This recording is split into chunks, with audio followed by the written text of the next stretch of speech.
வந்து முறுக்குக்கு தான் அரைக்க போகிறேன். இப்போ அந்த அரிசி அளந்து போட்டுக்குவோம்.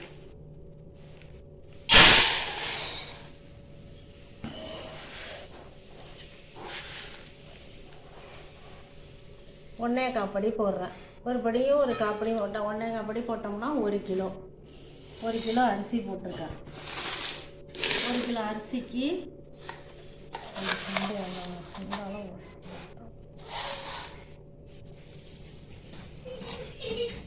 இது 150 போட்டுக்குவோம். 150 உளுந்து,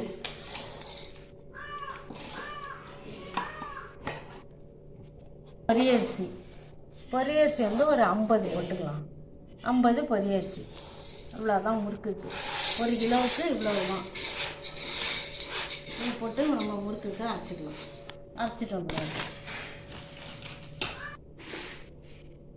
முறுக்கு மாவு அரைக்கணும்னு சொல்லியிருந்தோன்னா அந்த முறுக்கு மாவு அரைச்சி எடுத்துகிட்டு வந்தாச்சு. இப்போ நம்ம முறுக்கு புளியறதுக்கு பிசைஞ்சு எடுத்துக்குவோம். உப்பு போட்டுக்கிறேன். உப்பு போட்டு நம்ம தண்ணி ஊற்றி கொஞ்சம் கரைச்சிக்குவோம்.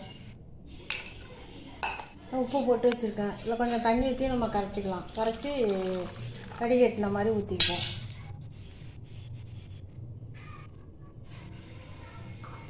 கரையட்டும். உப்பு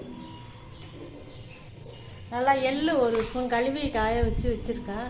இதில் 1 ஸ்பூன் அளவுக்கு, நல்லா பெரிய ஸ்பூனால் 1 ஸ்பூன் அளவுக்கு எள்ளு போட்டுக்குவேன்.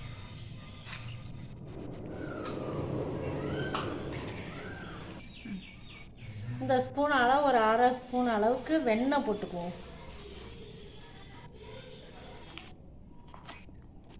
இந்த அளவுக்கு வெண்ணெய் சேர்த்துக்குவோம்.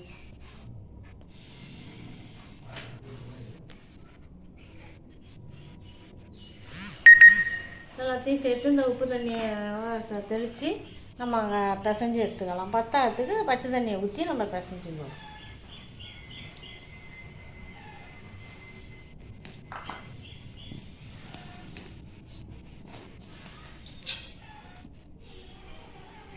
பச்சை தண்ணியில் தான் பிசைக்கிறேன். பச்சை தண்ணி ஊற்றி தான் பிசையணும். முறுக்கு சூப்பராக இருக்கும். நல்லா பொறுன்னு சாப்பிட்றதுக்கு அவ்வளோ ஒரு டேஸ்ட்டாக இருக்கும். நான் புளிஞ்சு உங்கள்கிட்ட நான் காமிக்கிறேன்.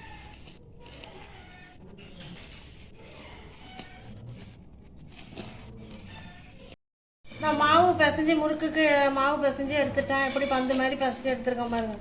மாவு எப்படி இருக்கு பாருங்கள். வெண்ணெய் மாதிரி மாவு இருக்குது. இப்போ போயிட்டு நம்ம வாங்க போய் முறுக்கு புளிஞ்சிருவோமா? நீங்கள் முறுக்கு புளிஞ்சிடலாம் வாங்க. சட்டி வச்சுட்டு நான் அடுப்பில் தான் வச்சுருக்கேன். எண்ணெய் சட்டி வச்சு எண்ணெய் ஊற்றிருக்கேன். எண்ணெய் காஞ்சிட்டு இப்போ நம்ம வந்து முறுக்கை புளிஞ்சு போவோம்.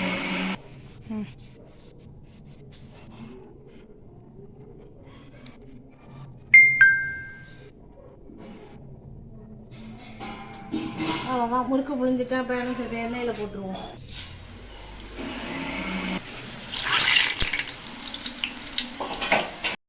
இப்போ முறுக்கு புளிஞ்சு விட்டேன். இப்போ எல்லா முறுக்கையும் பரட்டி விட்டுக்குவோம்.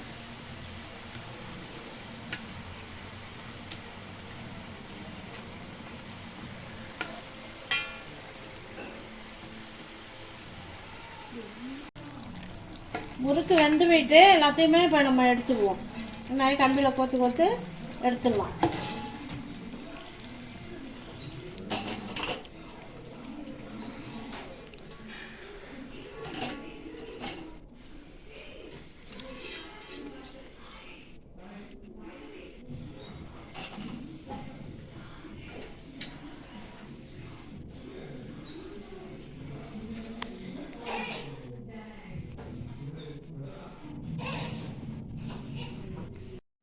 முறுக்கு மாவு பிசைஞ்சு எடுத்துகிட்டு போனோமா? அப்போ முறுக்கு எல்லாமே புளிஞ்சு நான் எடுத்துகிட்டு வந்துட்டாங்க பாருங்கள்.